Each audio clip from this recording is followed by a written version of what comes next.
they had something on TV on CNN, and it was about black people. And it started off with deadbeat fathers and women who were pregnant from a man, but there's no man to help them, to support them. That's the way it started. And it ended after days now of the AIDS pandemic that is in our community more than any other community, and that the black woman today, according to that, is the greatest carrier of the AIDS virus. They went to education. They not only showed how whites in America are being dumbed down, but the most intelligent in America in science and mathematics are those from Asia, India, Korea, China, Japan. Where are white people? They're down on the list. Where are Hispanics? Down on the list. Where are black people?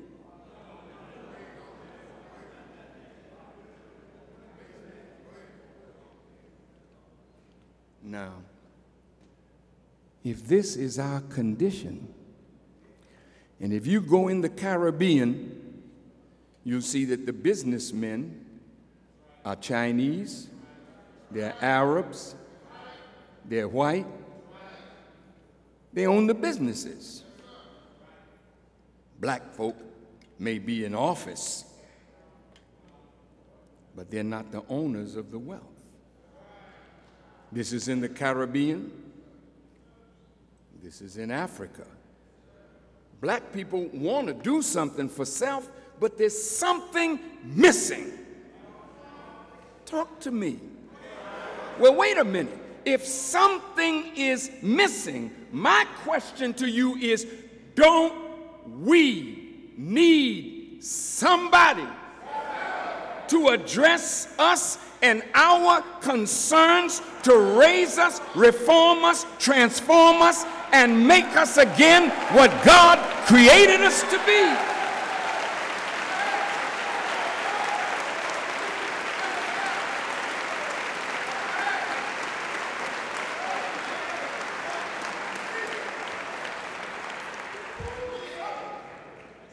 The man that came to us from Mecca, we call him Master Farad Muhammad. He had a black father and a white mother.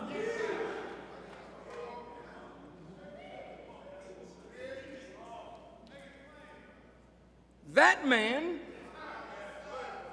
came to us first because our condition was worse.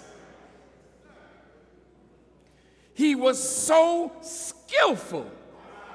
He developed a methodology along with an ideology that would start a process of transformation in our lives. I want you to please listen to me. There never was a people that are considered in scriptural terms as mentally dead.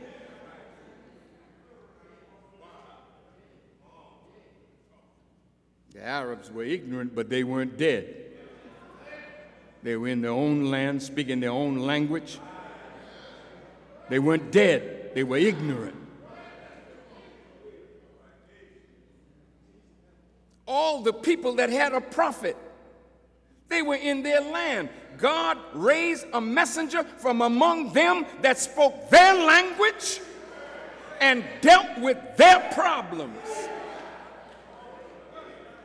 The messenger doesn't have to be universal. If he's called to deal with a specific sickness, in a specific people. Our people are sick unto death, and we need somebody.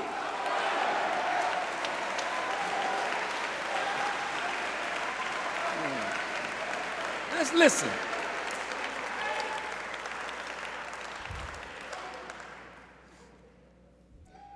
Master Farad Muhammad, with a white mother and a black father, he was able to come in and out of America for 20 years before he even made himself known to the Honorable Elijah Muhammad. He was among white people. He was in the colleges. He was here. He was there. He was studying. Studying your mind. The mind of the slave, the mind of the slave master, because he had to deal with both minds, both cultures. Now, this may shock some of you, but he wanted to help eventually both people.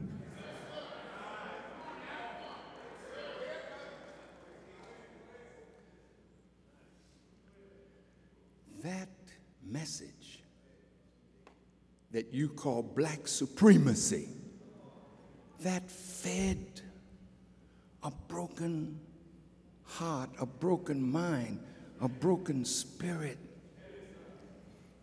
As a Caucasian person, sometimes you look at us, you may not understand what we've been through that puts us in the condition that we are in.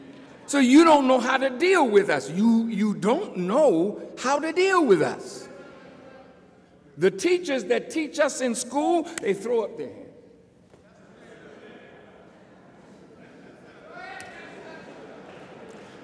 Now, some of us can function in white society very well.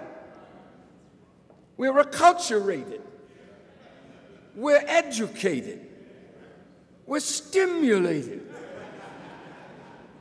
by the wealth of America, and we want it for ourselves. So whatever we have to do, we adapt. But the masses, they can't adapt. They don't know what this is here. No jobs. The greed of the corporate giants to move factories out of the inner cities into the suburbs and then in foreign countries to get cheap labor.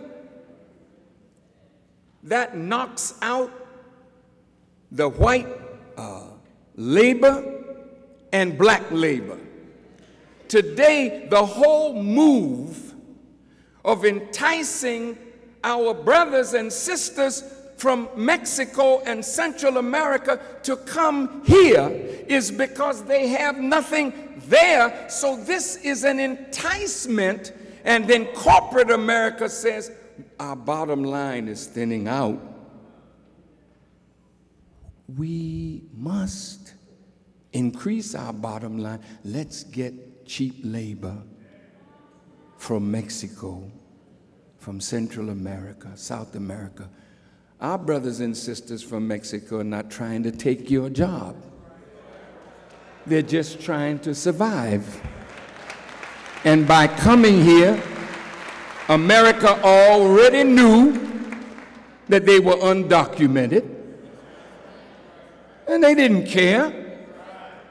We want a bottom line, and the Mexican brother and sister works very hard.